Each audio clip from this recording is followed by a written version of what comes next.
I wish we could reach the Enterprise, Captain. That would certainly be of some help, Mr. Scott. We're still 2 rooms away from our problem. Let's get closer and see what we can find out. Who would do such a thing as this, Captain? We don't know until we find them, Mr. Chekhov.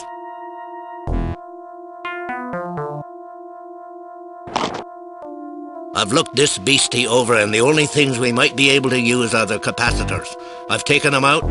They'll soak up a wee bit of power before releasing it.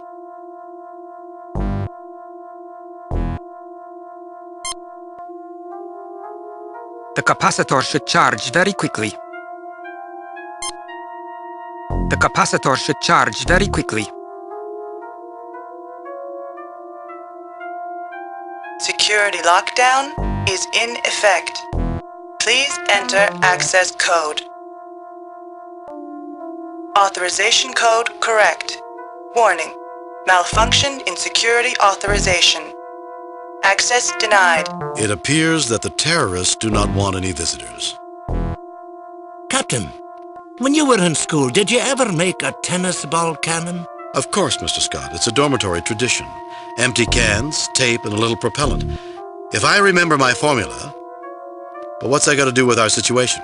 I was standing here looking at the cannon and thought maybe we could use the same idea to get through that wee door. We're going to knock down the door with a tennis ball? I'm sure Scotty had something else in mind. You did, didn't you, Mr. Scott? Aye, Captain. In an engineering dorm, that's for freshmen only. As you move along, you get into bigger and better versions. We'll use a big tennis ball? No, laddie. I was thinking, since we cannot fix the phaser here, maybe we could build some sort of mass driver. The capacitors on the cannon can discharge a lot of power in a short burst. Oh, I remember. Using magnetic fields to propel an object faster and faster. Don't say it, laddie. You didn't invent them. Of course not. I was going to say we will need an iron tennis ball.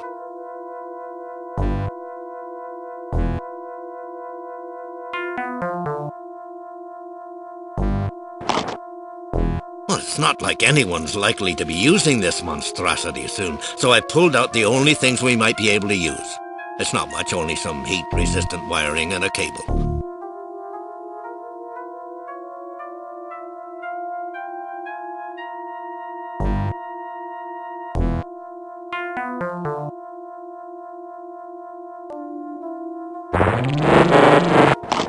Chekhov takes the capacitor off of the Aurora generator. Security lockdown is in effect. Please enter access code. Security lock deactivated. The surface of the old docking ring is pitted from micrometeorite strikes, and there are several large welds running completely around it. Many magnetic coupling clamps are uniformly spaced around the ring. The plaque reads, "This docking ring was recovered in pieces from the port facilities at Genevieve 9, where it was broken when a freighter, the Hardy, accidentally turned on its thrusters just before mooring was completed." You know, Captain, this looks like the rings we worked on during my cadet summer training assignment. Before or after the welds, Mr. Chekhov? There's a story in this, isn't there? Of course, Captain. Why else would I be talking? As I was saying, we worked with this type of rings. We were working in spacesuits outside the station, practicing maneuvering things around. When the instructors would take a break, we would line up several of the rings. After lining them up, we would float a piece of metal toward the first one. The trick was to turn on the magnets as the metal approached, so it would accelerate towards the hole. Then we turned off the magnets as it passed through. When this was done for each ring, the piece of metal would go very fast out the backside. Rather hard on the box, wasn't it? What box? We were in space. I'm talking about knocking down the door. The lad's got a good idea, Captain. If we cannot go around that big door, we can go through it. I thought that's what I said. Well, gentlemen, why are we standing here talking? The plaque reads, "A failed experiment in Habis robotics. The Green Mark 6 was one of those ideas where the original concept might have been sound, but the follow-ups were too much. Planned as a simple cargo handler, attempts were made at increasing its function and therefore its flexibility. Unfortunately, proposed missions such as security were well beyond its recognition systems and processors. One small piece of lasting notoriety was that the Mark VI was one of the first Habis robotic uses of room temperature superconducting wiring. While the wiring concept went forward, little else of this robot did. If we could make it run, maybe we could use it to force the door open. Interesting idea, Mr. Chekhov. We'll have to keep it in mind. Low and sleek, this space vehicle has a Spartan look.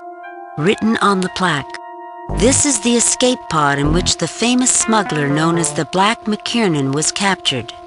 Unable to outrun his pursuers, McKiernan tried to escape in the pod as he blew up his ship, hoping the authorities would think he had perished. The pod had been specially constructed of expensive metalloceramic alloys to withstand such an escape tactic. Unfortunately for McKiernan, the pursuit included a trailing scout ship looking for a backtracking maneuver, and when the smiling smuggler opened the hatch thinking he'd made planetfall, he was treated to the inside view of a Federation cruiser's shuttle bay. That would make a fine battering ram. Too bad we cannot possibly get it up to speed. This was a sensor diagram from the Remembrance, an early Terran interstellar craft.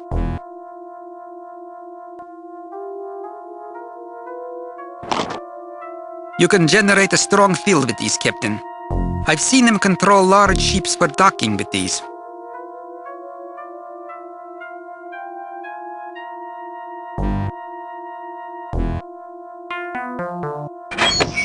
Everything on this pod's too tight. I need the proper tools. I was able to get one loose access panel, but I'm not sure what we can do with it.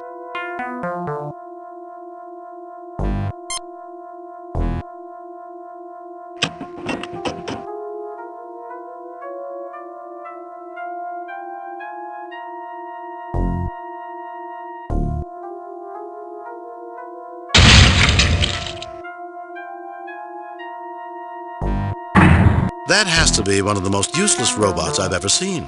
Badly designed, Captain. It's not going to help us, is it? Only in a dance contest, Mr. Chekhov.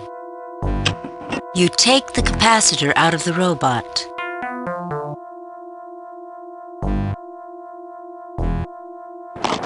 There's no way anyone could fix this piece of junk, no matter how much time was available. But I did get some wires that may be helpful.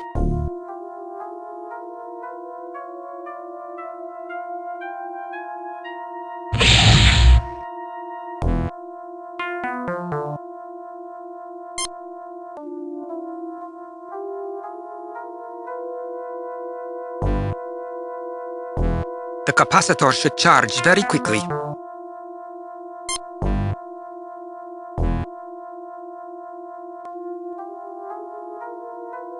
We'll still have to wire them up, Captain. That's going to be the real job.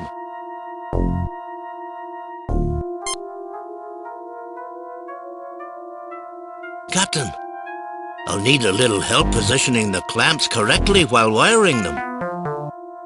Captain, push harder. I'll need these tighter to get more power. I'm giving it all I got, Scotty.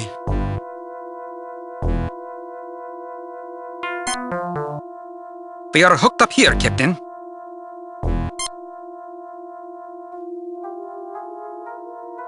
One projectile ready to go, Captain.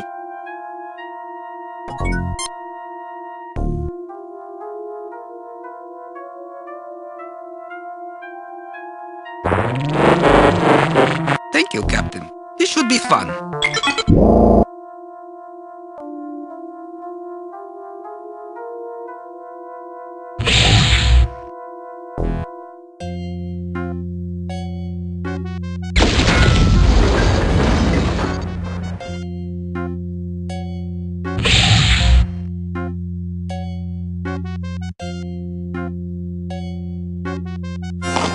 Chekhov takes the capacitor off of the Aurora generator. Chekhov takes the capacitor off of the Aurora generator. Remind me never to play tennis with you, Mr. Scott. Well, I'd say we've done just about enough in here. Just like my old school days. Must have been quite interesting to matriculate with you, Mr. Scott. Shall we go see if there's anything else to blow up?